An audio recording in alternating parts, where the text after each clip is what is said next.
helping you crack the code to productivity. Every Wednesday's our community.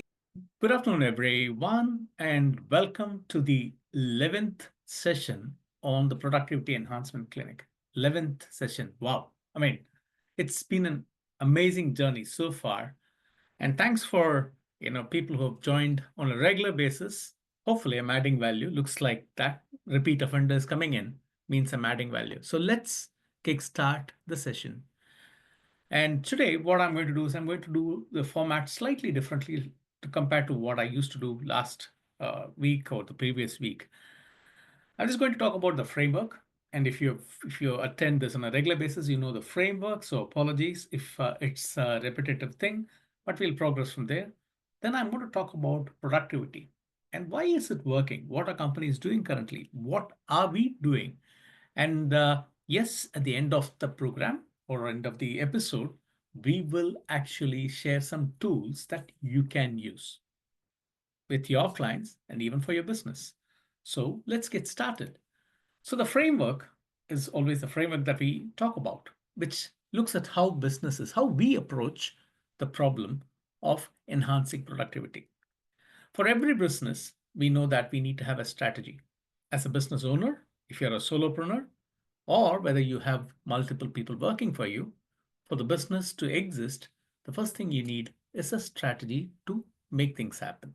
Now, having a great strategy is not enough. You also need employees who will then implement it, right?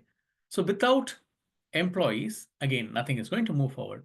But the third leg of the stool, which we focus on, is customers. Because without customers, having great strategy and great employees is not going to help. Because without customers, there is no business. So we look at these three elements. And for the last 10 weeks, we've been looking at various aspects pertaining to customers, employees, and strategy. Now, the intersection of where the customers and employees happen, that's what we call as the delivery, which is the D in the deal framework. This is where the employees deliver a product, service, all the knowledge that they acquire within the organization comes into play in this area. The next bit is engagement. For an employee to deliver effectively, they need to be engaged with the strategy. They need to be engaged with the organization. They need to be trained. They need to be invested. So the second aspect, E, comes here. The third one, which basically is the alignment, is what happens between customers and strategy. Here, we are actually talking about what customers want and need. It could be a said or unsaid, tangible or intangible need. And how do you understand that and make it as part of your strategy? And the last bit is L, which is the leadership. You can have all these things working in harmony only when the leadership works. So that actually propels the organization to move in the right direction. So this is the deal framework. And we've been touching about aspects of each of these areas the last 10 weeks. And today we are going to be talking about productivity. And productivity primarily is about employees, isn't it? Or is it? Is it about strategy? Or is it about strategy and employees and not customers? How do you bring all this together? That's what we're going to be looking at today. Now, traditionally, we know that companies actually use various things. And I'm just giving you some examples here. Like companies use some competence benchmark because when we talk about productivity from an employee perspective, then you want to actually get the employees to behave in the right way. To behave in the right way, they need to actually also have the competence and the skill sets, right? So companies resort to using psychometric testing and various other forms of testing to understand the competence employees have. And they also create a composite or score of what good looks like and compare it against these individuals to come up with some clear actions, development plans, and so on and so forth. So the belief is by getting employees become competent, productivity increases. That's worked. But again, we are now hitting a glass ceiling. The second area that companies focus on is how do you bring alignment? We talk about personal development plans, which I said earlier. And we talk about creating KPIs and OKRs and tools and techniques. So many things are there, like Monday.com. or whatever that exists in the market, which tries to pull together things employees do and then bring that under an umbrella so that companies can then start taking control and start acting on it. So that also helps, but it helps bring some accountability and some investment. But in reality, does that really help companies supercharge performance and productivity? It's debatable. The jury is out there. Now, how do we approach productivity? See, we see productivity and performance as a holistic thing. Now, there are two elements involved when it comes to productivity or anything that we do. You could call it the yin and the yang. We call one as the humanics, which basically is your process, your structures, your IT, your support, anything that involves things, stuff is mechanics. And the second one is humanics. Humanics is the people who actually take this process and then go and implement it. So, as I mentioned earlier, you could have the best process in the world. But if your employees are not invested or not engaged, which is where the E comes, then the mechanics will not be utilized properly. So that will impact the output, which is the delivery, right? So, but for that to happen, you need to understand where and how the leaders can use this insight to come up with something which can trigger employees to demonstrate the right kind of behaviors and then move in the productivity stream. Now, we spoke about competence. Now, yes, you need to have someone who's got the skill to do the job. But you go talk to any HR director or people who interview thousands of people. When you talk to them or a recruiter, they say, you know what, at any given day, give me the person with the right attitude. I can train him or her for the right aptitude. So, yes, competence does matter, but that is not the be all end all. So, we've seen that. Now, the other bit which we talk about is the quality of relationships because we don't operate in silos unless we are AI chatbots operating in silos. Even that, I have seen some videos where an AI bot is communicating with another AI bot, and it is scary. Probably, not a topic of discussion for this webinar, but yes, quality of relationships matter because we're dealing with people. So when I talk about the aptitude and the attitude, this is the attitude bit. How do you react with people? How do you interact with people? Do you trust them? Do they trust you? Are you empathetic to them? Uh, uh, are they, you know, loyal to you? Are you loyal to them? Things like that come in. And this relationships can be your employees and customers when it comes to delivery, or it could be between interdepartment. So you're working within a department offering a product or a service.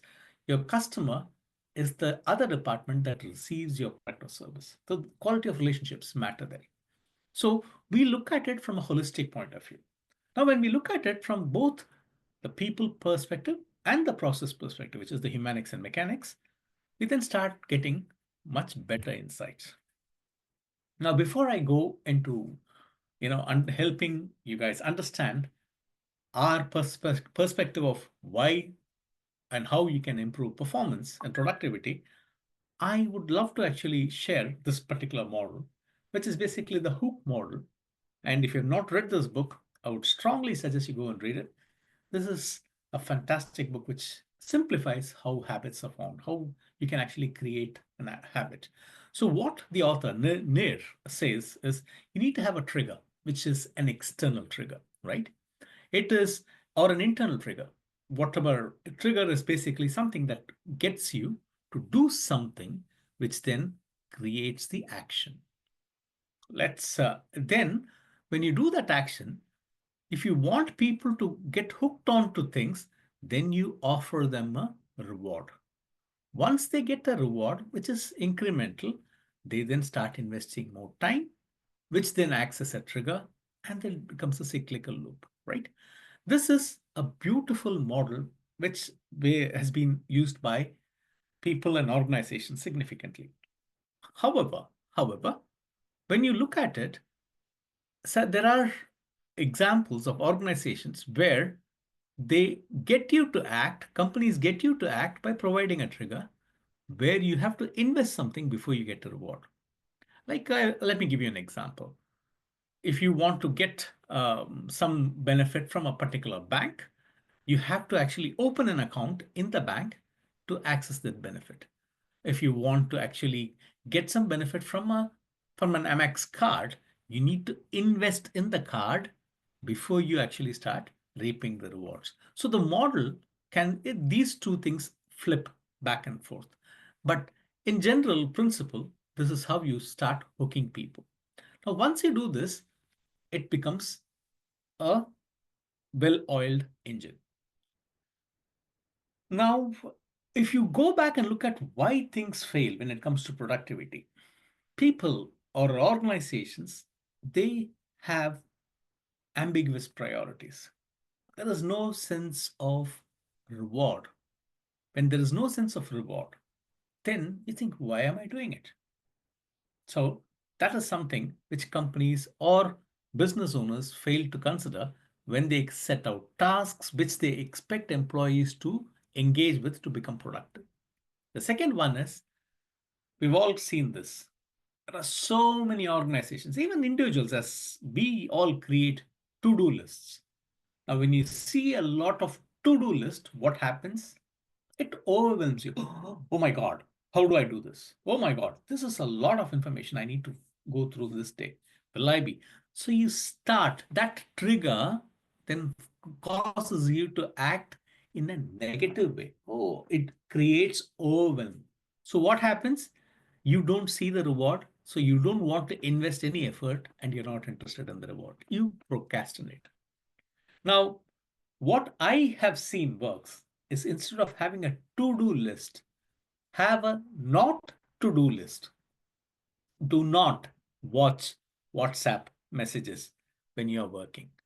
Do not attend to emails or answer emails every 5 minutes. Schedule 15 to 20 minutes of your time to just answer the emails. And that's what we do as a team.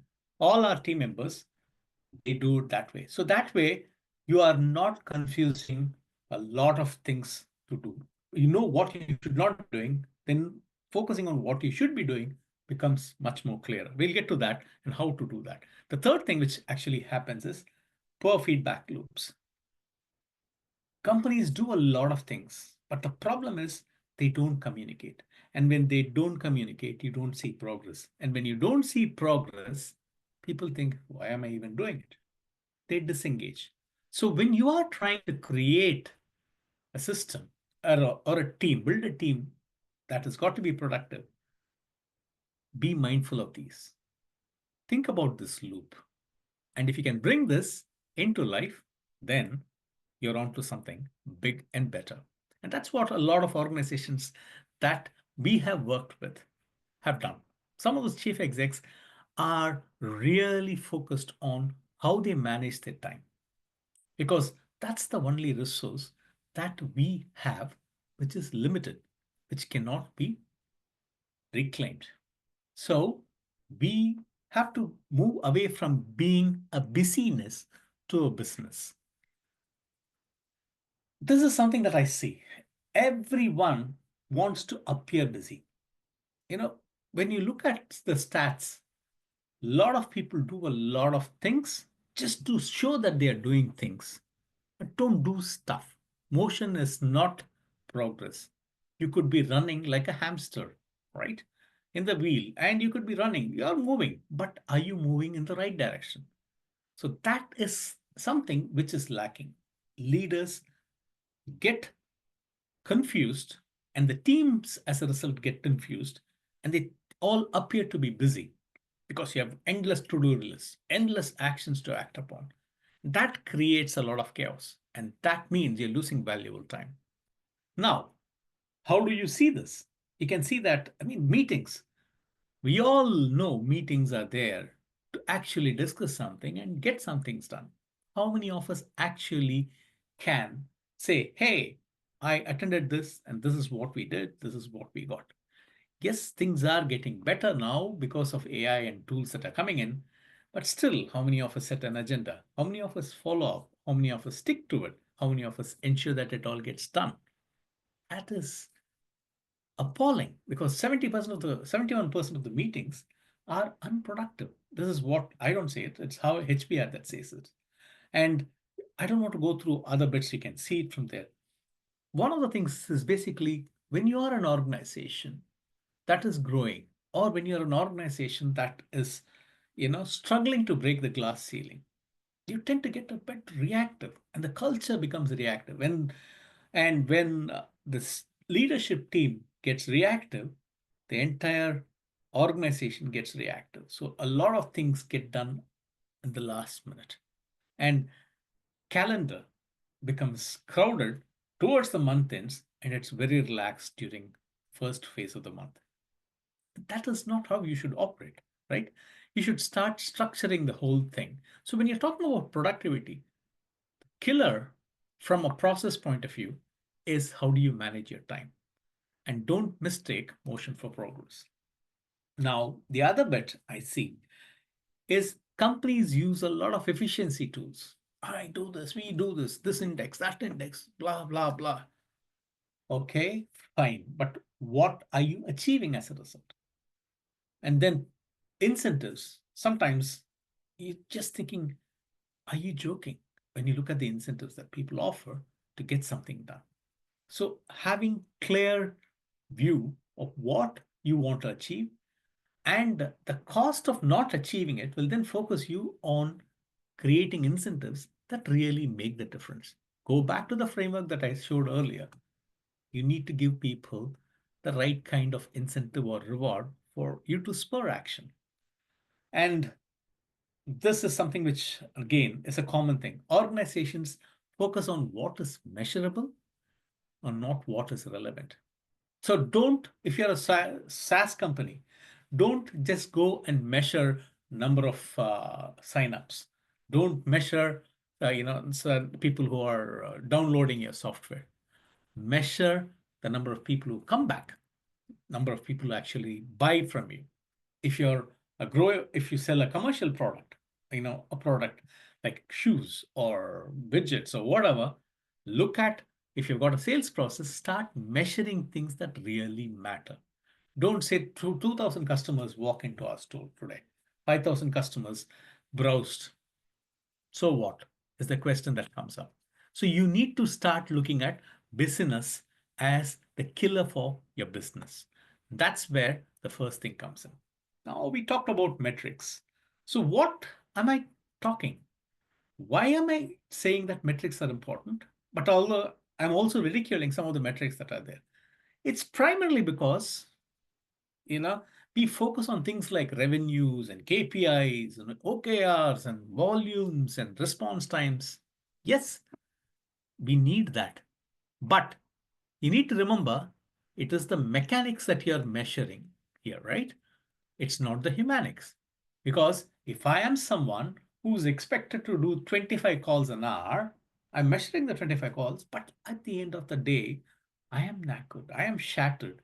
I've got fatigue, which basically makes me confused. I take decisions that shouldn't be taken or I won't take in the normal course of time, which then gets me frustrated. So, are you measuring the human signals when you're talking about improving productivity? That's a question you need to think about. And the last thing is, we tend to skirt around issues which are not fitting into our agenda, right?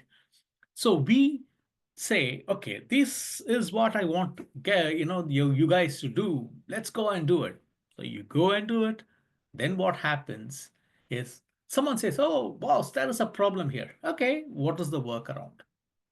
We try to avoid understanding what the friction is and why is it impacting the way you want to do things. And we don't connect it to the end objective. We just do it or we try to find a way around it. So what happens as a result? There is duplication of effort, misaligned incentives, and when people say something and do something, because I found a workaround, I haven't told someone, the other person just wastes a lot of time. So when you try and create a dashboard, don't just focus only on the top line, the financial metrics. Bring in the people metrics. Bring in metrics that really cause your offering, service, delivery to fail, and understand what you can do to address that. Now, how do you start? As I told you earlier, from our deal framework, having great employees and a brilliant strategy is not going to help if you don't have customers. So, any metric that you are talking of, if you want your organization to be productive, start with the customers. Start with what the customers are saying. Oops, I am sorry. I don't know what happened there. Let me just go back. Okay. My screen is still, excuse me.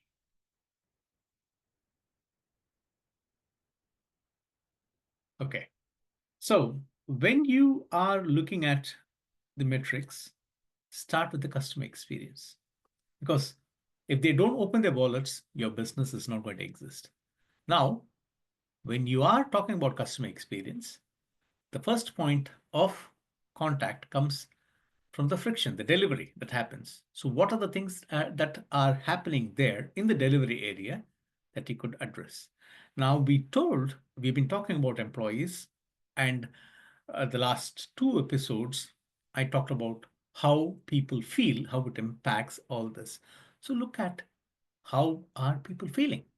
So, by understanding the friction, by understanding how people are feeling, then by understanding what people are expected to achieve, you can then start building something seamless to impact customer experience. And then one thing which I always say is do some proper work. There's no point in us digging 1 inch deep, a mile wide. Dig 1 inch wide, a mile deep. So when you do that, when you invest your time on a specific task and go deep down, you get significant value. You can't hit gold by digging 1 inch deep, a mile wide, right? That's not going to happen. So that is how you start creating your metrics, right? How do you build it? As I told you, look at the delivery, look at the effort, experience, and the outcome. Triangulate it. We've done that already. If you haven't, if you want to know more, just reach out to me or go back and watch episodes 5, 6, and 9, I think. Yes. Bring quantitative and qualitative metrics together because it matters. People say when they say things, but people say a lot more when they don't say things. So look at data in a way that it can actually reveal some practical insights. Go back to your team. Ask them, what are you going to do this week? What have you achieved last week? What are we going to do differently? Look at a 30-day schedule. Similarly, have this conversation. When you do this and build this as part of your metrics, it becomes a meaningful way to track, right? So we have one mantra when it comes to our product development team in our company. Is it actually going to enhance the value what we offer to our customers? If it is not, why are we even developing it? What problem is it actually going to solve? Is the question we always ask when it comes to product development. As a result, they are laser sharp. And I have been pushed back quite a few times because I actually go like a bumbling idiot and ask them to do things which probably they say, you know what, that doesn't help us. So yeah, they're polite. They'll say we'll do it later, means it's never going to get done. So you start creating things which are very, very clear for your team because it is it is not a great place to be or a great organization to work for when you are not delivering what you are expected to deliver. So you feel miserable. No one gets up and says, you know what, today I'm going to make my manager's life miserable. They don't brush their teeth thinking of 25 ways they can actually create problems with their team. No one does that, right? But when they walk through the organization, through that door, in our case, virtually, when they sit in front of the laptop, when they open the laptop, something or someone is actually influencing people to behave differently, right? So as a result, it impacts their productivity. Now you need to start tracking signals. I said this earlier, and I'm just going to run this very quickly because we have talked about this in episode 8. So what you do is basically start looking at signals. What are the signals? Asking for people. Simple question. Are you happy with what you've been doing so far? Do you think we could do things differently? What would you do if you were to run this task? Just 3 questions. Collect data. See what it actually tells you, what it doesn't tell you, and then bring changes. See if that impacts. So this is how you start asking some simple questions around behavior. Say, I always say even a monkey can put together 3 questions or 5 questions using SurveyMonkey to measure behavior. And you see this monkey doing it just now. So you've seen that. So start somewhere, but start something that you do it consistently. Start asking questions that are relevant, right? Now, I'm going to give you something which basically, how do you model the cost of poor experience? The cost of poor experience or quality is the number of errors that you do, that the delays that happen, the rework that happens, the churn, and the opportunity that we lose. And there is also a cost of delay. There's the impact of what you do or don't do, and the time that it gets delayed as a result. There is also a churn. We lose customers, we lose employees. There's a lifetime value for the customers, and there's also an emotional impact factor because if you've lost a great team member or a great customer, it pulls down the performance, right? So just put some arbitrary numbers here, or go and ask some real questions and get some real numbers. So this is how I just taken one task. If your onboarding process, it could be an internal onboarding or an external onboarding. So if you look at this, if I just put a nominal value of 300 pounds per year, just on one thing, it costs 12,000 pounds, which is significant, right? So you start modeling. So this is where your friction points. You start constructing something which is much more tangible, then you start doing this. So when you do this, suddenly it becomes a much more impactful process. Now, to sum it up, if you want to create something around productivity, which helps people become more productive, you need to actually create something which is relevant, provide feedback, and make it easy for people to digest. Don't overwhelm people. When you overwhelm people, it creates decision fatigue. So if you've got a team that you want to achieve, become laser focused, give them one task. Don't overwhelm them with multiple information. I'm not saying don't tell them. All I'm saying is don't give them the entire picture because not everyone can take in the entire picture. Give them one task at a time. So we call it, can it make the boat go faster? Or what is the crocodile nearest to your canoe? So you attack that and then you move from there. So when you do that, you can get your teams acting faster. Track progress and keep people informed. Hey, we did this. Have some kind of a huddle, share wins. It motivates people because it creates those dopamine loops, which we spoke about earlier. And the mechanic sides of it is try and use technology to ensure that you manage your time effectively. You tag people in the right way. There are various tools that help you to provide some virtual handshakes and high fives and give the team the right kind of autonomy. Don't keep shifting the goalposts. When you do that, productivity goes for a toss. Now, what works and why? When you actually create visual dashboards, that really sits with people. So when we do changes, when we actually work with teams, we ask them to create walls where we can actually show progress happening. And people see it. And people see it they can see where they are in the journey. We all like to know where we are, right? Because that goes back to our fight or flight. It kind of gives us the confidence to take the decision where to assess whether we should fight this one or run away from it. It gives us the sense of control. Visual dashboards allow you and help you to do that. The second one is clear goals.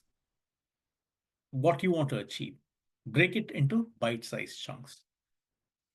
And don't give a lot of things. Give structured way of doing things. So you actually get your team to focus mile deep, inch wide, right? Ask, check with your team. How are they feeling? Are they feeling, oh, what can you do differently to help them and support them to get through the task, to help them become more productive? And the last thing is you actually have to have a huddle. You have to celebrate. A lot of people say, oh, we celebrate, but do you celebrate for the right reasons? Do you celebrate on the right time? Because timing is important and small wins really matter. And by showing that you actually shout out about those wins and talk to your team means they actually start believing that they are adding value. Because we all like to add value and be part of something big, right? So by doing this, you can build metrics that can actually help you become very productive, right? You want to know more? Then please reach out to me on my email address, which is there, or you could actually connect with me on LinkedIn and take it from there. Now, I've been talking about productivity and various things, right? So we have identified a few tools that you could use. See, for team alignment, there is stability, and we also have something which is called iAlign. You could use that. So there is, the Loop habit tracker to track your habits that is there. We have, I mean, I'm not going to go through this, but you can see there are various, tools that are there. One tool that I love is Clockify. It actually helps you to look at your time, manage it effectively. Because if you lose momentum, you lose time, you lose not only lose time, you lose your ability to scale the business by X amount. There is a multiplication factor that you can, like at least 2x or 3x. Because if you are slowing down at the top, and if you have got a team, they slow down by at least twice or three times your pace. So ensure that you manage your time effectively. When you're conducting meetings, use tools like Zoom, or there is Otter or Read that summarize, creates clear outputs. Don't have a meeting for an hour. Have it for 20 minutes, 25 minutes. Set an agenda. Share information before the people come into the meeting so they know what they're coming in for. Track clear KPIs, clear actions, and what you need to achieve as a result of that meeting. Take that principle and apply it in real life for other bits, things that you do. Don't chase vanity metrics. Be very, very focused on identifying what causes friction and what hampers your customer experience. Try and sort those things out. When you do this, come and see me with a smile saying, hey, I've grown my business 10x. I've got 5 days back in a month. And that's where you can make some significant impact. Now, I know we've just gone over the time limit. So next week, we're going to be talking about customer-centric cultures and how do you use that to create tangible results. So hopefully this was useful. And I'm not trying to sell something.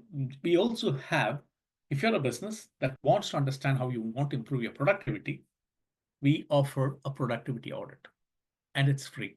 Yes, you heard it right, it's free.